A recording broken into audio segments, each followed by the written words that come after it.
That's a termite den. So you got these things over here are termite mounds. I heard somebody call it out. They look like anthills, but termites live there. They make them out of mud and dirt and use their saliva to stick them together. And then once they dry up in the sun, they get as hard as concrete. Now it's cool, after they build those homes, elephants use them as a scratching post. And then antelopes come and stand on them like a pedestal to look out for any dangerous predators.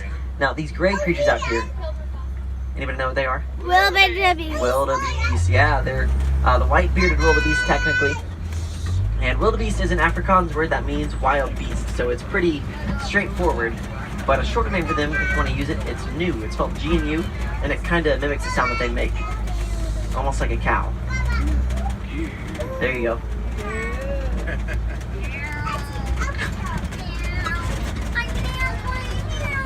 We're gonna get it the best. I already did. Oh, look it. It has a nice butt. Butt tail. Now you usually find wildebeest in large groups just like this because they travel in herds that are more densely packed than any other large animal on the planet, besides its humans. They take part in something called the Great Migration, and that's where 1.5 million of them will travel 500 to 1,000 miles, somewhere in that range, every year. And that migration is as large and populated as some of our human cities. I can see a giraffe coming up here. How did they find so many together? It's not even dark, but the moon's up.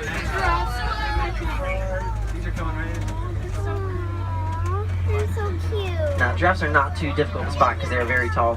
They're actually the tallest land animal in the world. They stand 18 to 20 feet tall when they're fully grown. And a newborn is 6 feet tall, and the females give birth standing up.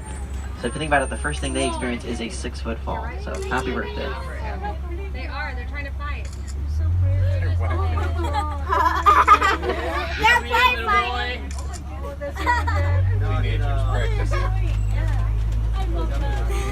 Now, since giraffes can reach up so high, you probably know they like to eat from trees. Mommy, there's one. They do that with their prehensile tongue, which means they can grab stuff. It's about 18 inches long and sort of shaped like a bowl. Right here. And that's going to help them snag leaves from trees.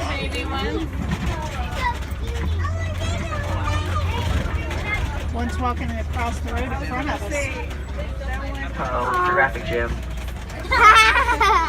Funny. It's gonna show us its best side.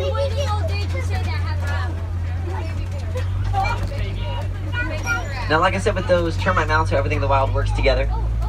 Out here in the savannah, there's sort of a lawn maintenance system set up, which is pretty cool. Elephants kind of kick it off because they're the big guys. They take care of the big things. They're going to knock down trees and browse on them, and then pick off all the vegetation and eat about 300 pounds a day. How many termites do you think will live in Now, after them, giraffes come and eat up the underbrush of standing trees with that prehensile tongue. And then lastly, oh, there's an elephant right there. Lastly, antelopes are like the lawnmowers because they eat the grass and keep the cut really short. Hey, Mom, look at there's you. Where? Right in front of the elephant. There's two of them. I see 2 bunnies in front of the elephant. 2 bunnies in front of the elephant. Seriously. Now, elephants do look big and tough, but they actually have some pretty sensitive skin. So when they get too hot, a lot of times they're going to throw sand on their back. And all that mud and dirt is going to serve as sort of a natural sunblock for them. Another thing you'll see them do is wave their ears back and forth. That's because they have lots of large blood vessels that run through their ears. So that is going to be to their benefit. So if they wave their ears back and forth, they'll get air flowing, and that'll cool down their blood because of their ears. And that's going to keep their whole body pretty comfortable. Flamingos. Duck. 2 ducks. Now, on our left, these are greater flamingos. It's technically a flamboyance. That's what you call a group of flamingos. I counted 9 ducks just here. What? I counted 9 ducks over I didn't even see anything. Now, the greater flamingos are the lightest shade of pink of all flamingos. They are born with white feathers, and they get their color from their diet. They eat things like brine shrimp and some other water creatures that contain keratin, and keratin is actually what will turn their feathers pink.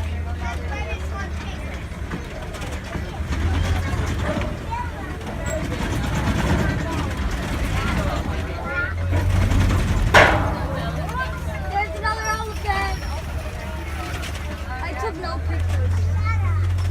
Mom, I only Now out on the left, if you see those two creatures that are kind of brownish and white, they're called the Bontebok. Now that's a really special animal to see, and I'll tell you why. They are technically extinct, which means that there are none left in the wild. The only ones that remain are in reserves like this or in human care in other ways. Now, they became extinct because of poachers. Like I said, that's people who illegally hunt for animals. And they were hunted because they have sort of a purple tint in their coat, which people thought was pretty valuable. And there was actually a time when there was only 17 Bonteboks remaining at all. So it did seem pretty hopeless for the Bontebok, but thankfully now enough people have them in their care that they are working on taking good care of them and repopulating them. So they're not quite over yet. And if we work hard to make sure that we stay on top of things and stay taking care of endangered species, then species like the Bontebok may have a hope. Now out to the left there is a cheetah walking around. There's actually two. There's one laying on the ground. Oh yeah, I see it. Finally I see the cheetah.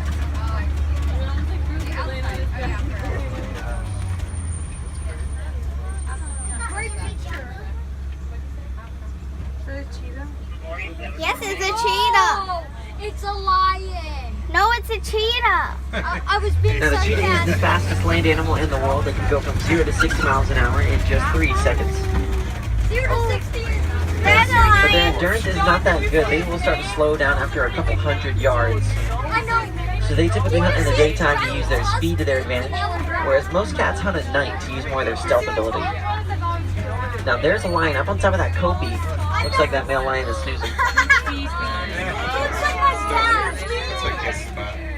Oh, it's so cute. It's dangerous. It may be cute when it's asleep, but when it's...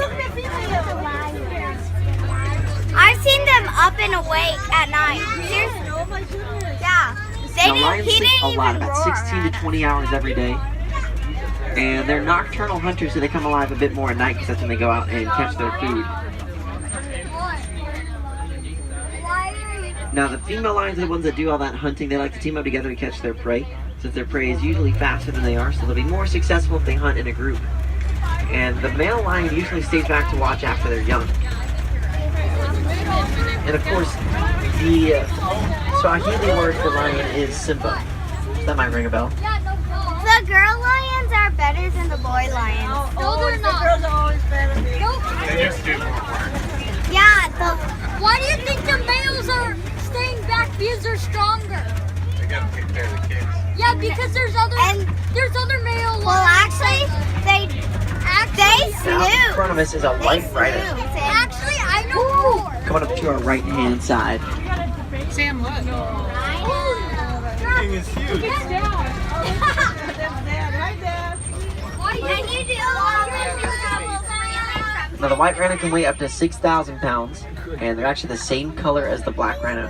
They get their name from their mouth shape, of all things, which seems weird. But they have a wider mouth, so they were at first called the white rhino. White is an Afrikaans word meaning wide. And so they were basically saying the wide-mouthed rhino, but then it got mixed up in translation, and now they're called white rhinos, but it's sort of a misconception. Now, those brownish creatures over there are called water bucks, which they do drink lots of water. They're usually found in aquatic environments. And you see that white ring on their back? That's actually for their young. When they're traveling, especially at night, the babies are going to follow close behind, and they're going to look out for that ring to make sure they're going the right direction.